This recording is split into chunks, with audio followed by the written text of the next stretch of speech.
In the name of the Holy Mother, the Lord God of Sabaoth, we command EPHIPPAS and ABEZITHIBOD to cease and desist immediately. All contracts are canceled, and you are ordered to rebuild the temples of the children of light now and forever in all dimensions and across all timelines. 1804, January 1st. The Commander-in-Chief to the people of Haiti. Citizens, it is not enough to have expelled the barbarians who have bloodied our land for 2 centuries. It is not enough to have restrained those ever-evolving factions that one after another mocked the specter of liberty that France dangled before you.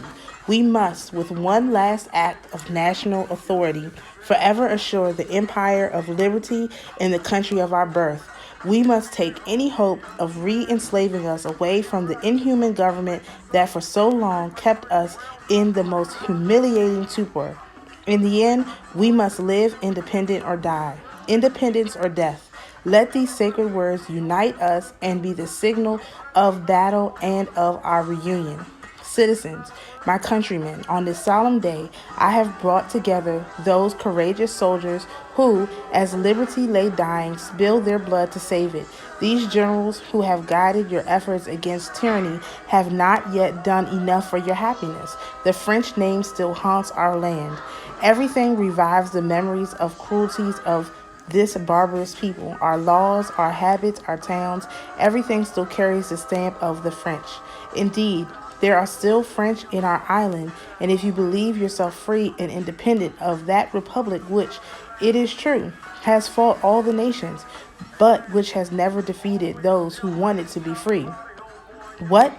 Victims of our own credulity and indulgence for 14 years, defeated not by French armies, but by the pathetic eloquence of their agents' proclamations. When will we tire of breathing the air that they breathe? What do we have in common with this nation of executioners? The difference between its cruelty and our patient moderation, its color and ours, the great seas that separate us, our avenging climate, all tell us plainly that they are not our brothers, that they never will be, and that if they find refuge among us, they will plot again to trouble and divide us. Native citizens, men, women, girls, and children, let your gaze extend on all parts of this island. Look there for your spouses, your husbands, your brothers, your sisters. Indeed, look there for your children, your suckling infants. What have they become? I shudder to say it, the prey of these vultures. Instead of these dear victims, your alarmed gaze will see only their assassins, these tigers still dripping with their blood, whose horrible presence indicts your lack of feeling and your guilty slowness in avenging them. What are you waiting for before appeasing their spirits? Remember that you had wanted your remains to rest next to those of your fathers after you defeated tyranny. Will you descend into their tombs without having avenged them? No, their bones would reject yours.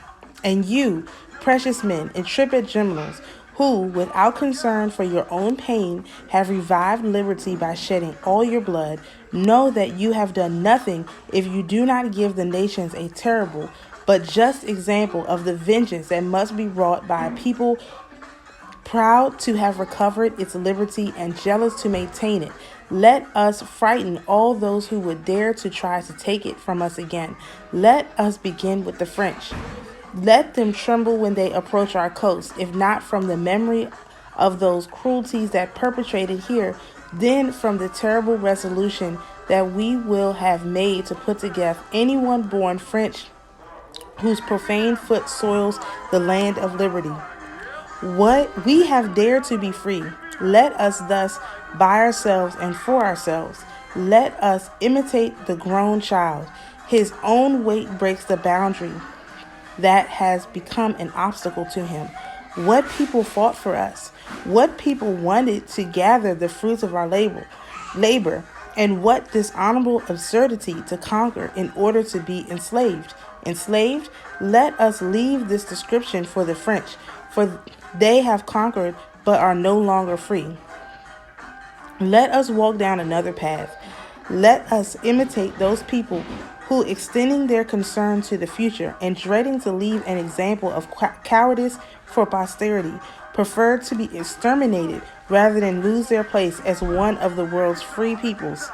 Let us ensure, however, that a missionary spirit does not destroy our work. Let us allow our neighbors to breathe in peace. May they live quietly under the laws that they have made for themselves. And let us not, as revolutionary firebrands, declare ourselves lawgivers of the Caribbean, nor let our glory consist in troubling the peace of neighboring islands.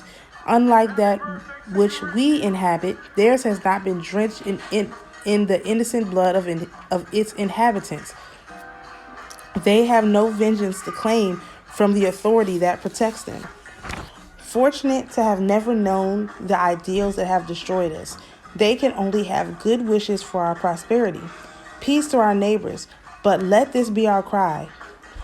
Anathema to the French name, eternal hatred of France, natives of Haiti. My happy fate was to be one day the sentinel who would watch over the idol to which you sacrifice. I have watched, sometimes fighting alone, and if I have been so fortunate as to return to your hands the sacred trust you confided in me, know that it is now your task to preserve it. In fighting for liberty, I was working for my own happiness before consolidating it with laws that will guarantee your free individuality. Your leaders, who I have assembled here, and I owe you the final proof of our devotion. Generals and you, leaders collected here close to me for the good of our land, the day has come, the day which must make our glory, our independence eternal.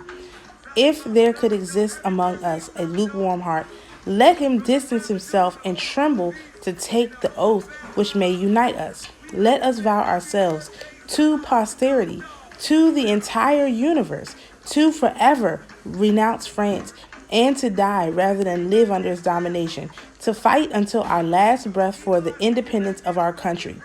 And you, the people so long without good fortune, witness to the oath we take.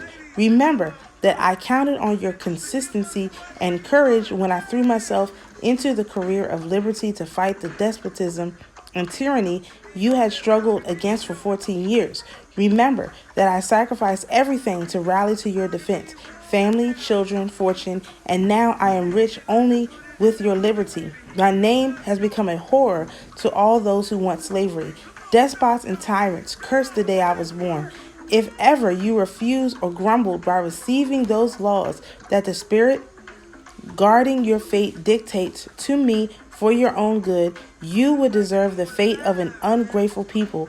But I reject that awful idea. You will sustain the liberty you cherish and support the leader who commands you. Therefore, vow before me to live free and independent, and to prefer death to anything that will try to place you back in chains. Swear, finally, to pursue forever the traitors and enemies of your independence.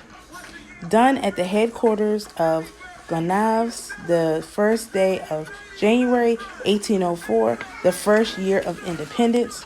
The deed of independence. Native Army. Today, January 1st, 1804, the General-in-Chief of the Native Army, accompanied by the generals of the army, assembled in order to take measures that will ensure the good of the country.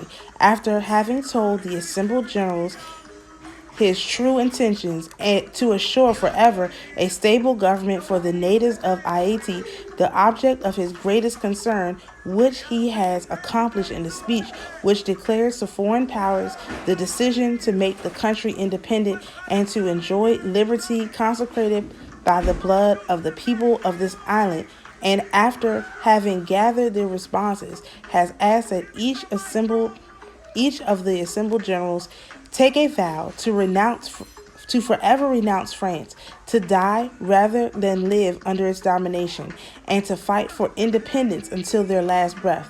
The generals, deeply moved by these sacred principles after voting their unanimous attachment to the declared project of independence, have all sworn to posterity, to the universe, to forever renounce France and to die rather than to live under its domination.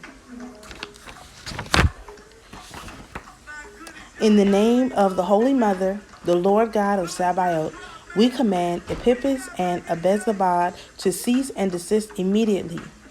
All contracts are canceled, and you are ordered to rebuild the temples of the children of light, now and forever, in all dimensions, across all timelines. And so it be.